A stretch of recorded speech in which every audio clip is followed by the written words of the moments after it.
Hey everyone, welcome to the Get Your Life Together Girl Mini Mindset Reset. I'm your host, Danielle Van. As a cognitive behavioral therapist, a life coach to women, and author, one thing has become abundantly clear. So much of what gets in our way in our daily lives is not only how we think, but what we think, our mindset.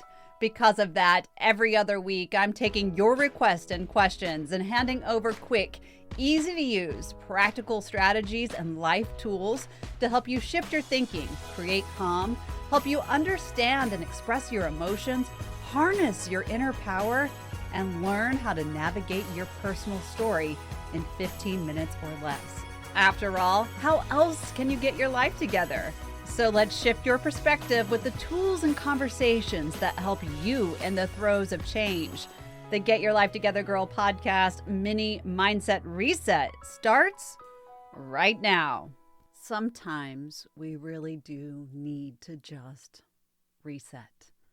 That is the whole point of our mindset reset, the time that we spend together. And today's mindset reset comes through a question from Janice, where she wrote in and said, I love these mindset resets. I've learned so much about my thought process and I've put a lot into place. I was wondering if there were any questions I could ask myself to help check in, to help reset.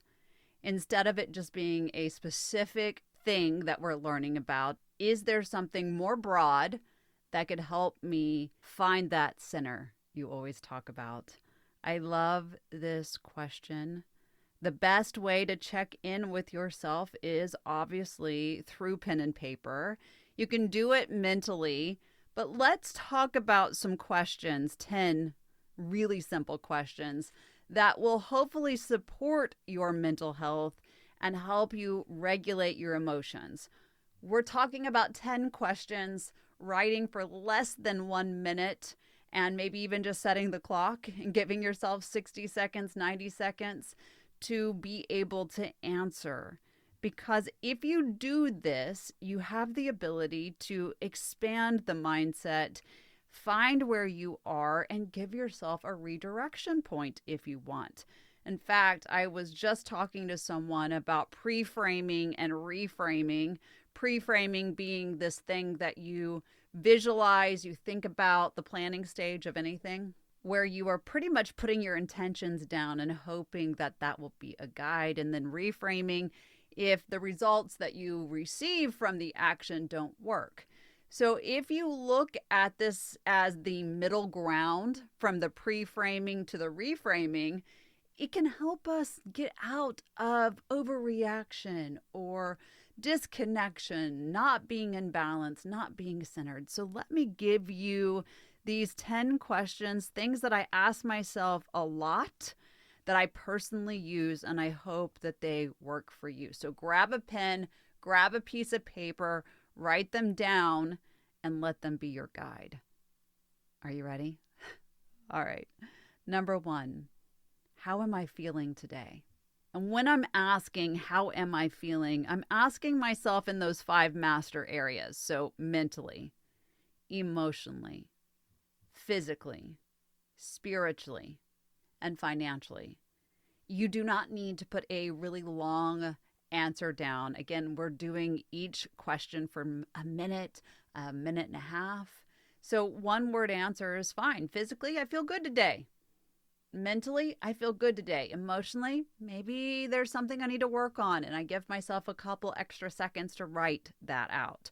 Whatever it is, mentally, emotionally, physically, spiritually, financially, how am I feeling today? The second one is, what is taking up the most headspace for me right now? What thought am I thinking? What action am I planning? What experience am I hoping for or am I dealing with? Write that down. What's taking up the most headspace right now? Number 3, am I supporting myself today the way that I intended to last night before I went to bed or when I woke up this morning? This is a very important question because a lot of times we do not support ourselves in the way that we wanted to or we intended to less than 24 hours before. So, am I showing up for myself in the way that I intended to right before bed or when I woke up? Number 4, how was my sleep last night? Very important new science showing that a lack of sleep or a sleep debt will make the brain feel like it has ADHD, right? It's unfocused.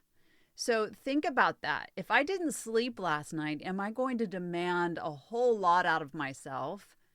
And if I am demanding a lot out of myself, am I willing to give myself extra time to do the task?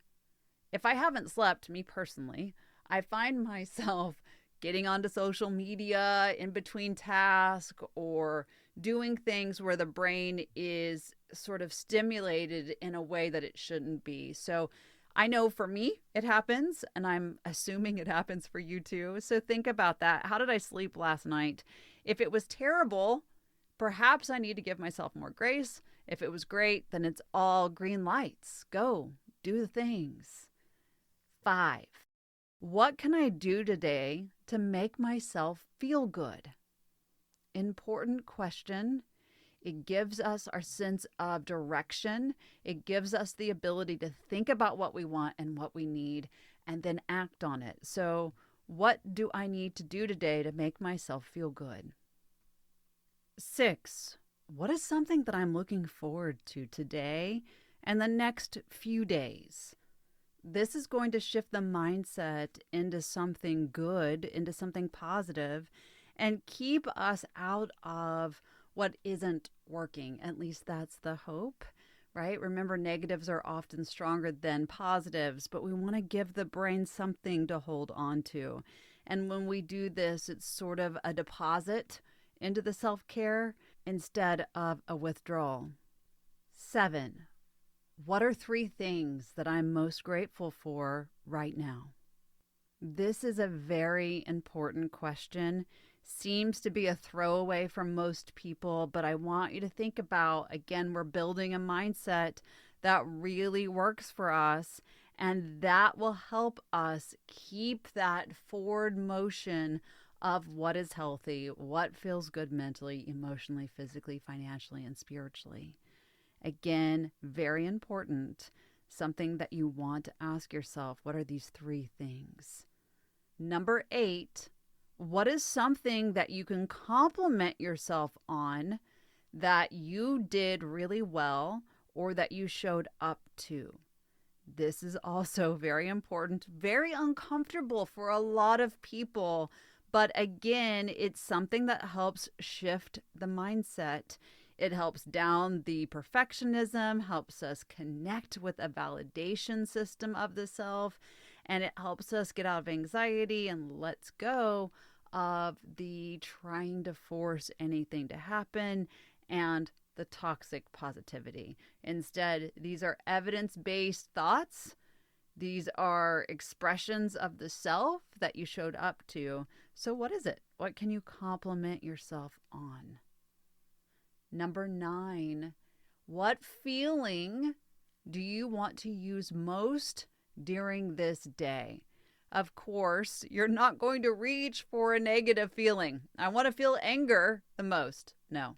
You're probably going to just say happy and move on.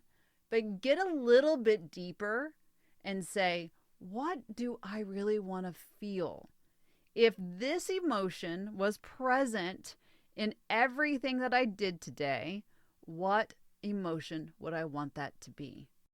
For those that have not done the emotional work yet, let me give you a quick rundown of the 22 main emotions. I'm just going to toss them out there. So earmark this place in the podcast so that you can go back and write them down, or Google, go to my website. There are many different ways to download an emotional scale. But let me give those to you so that you can kind of have a guide as to what emotion you may want to reach for. The first one, We're going to start in the negatives because, again, I don't think you're going to want to reach for a negative all day, but maybe you're in a bad mood and that's what you want to keep going. And if so, here they are, right? So powerlessness, grief, fear, depression, despair. All four of those go together. Insecurity, guilt, unworthiness.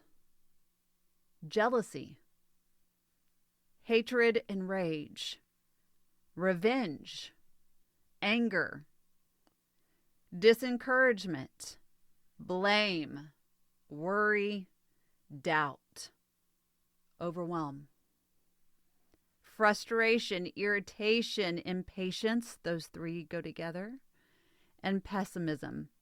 Those are the negative emotions on our scale. The middle ground is neutrality. You may actually know that as boredom. A lot of people feel like when they are neutral, they're not really feeling happy or sad, or there's not a lot going on, that they are bored. Really, this is sort of center. This is the center between happy and not happy, positive and negative. So it could feel like boredom to you. It's really neutrality. Let's move into the top. You're going to notice that there are less positive emotions on our scale than negative, but the next one would be contentment, hopefulness, optimism, belief, eagerness and happiness, then joy, appreciation, and empowerment. These are all important emotions that we go through. And so what emotion do you want to hold on to?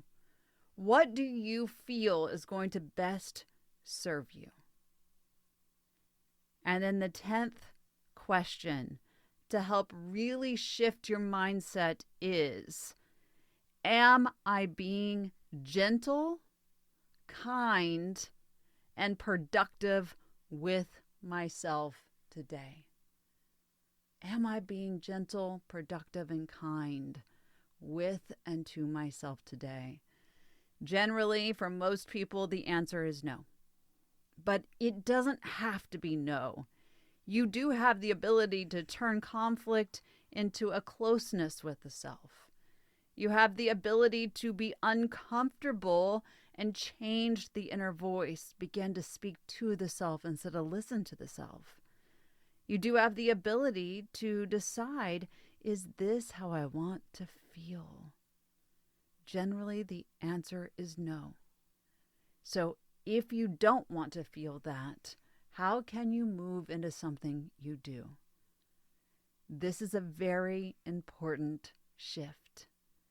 If you could get into the habit of asking these 10 questions and taking just 10 minutes every day, can you imagine how your mindset would shift?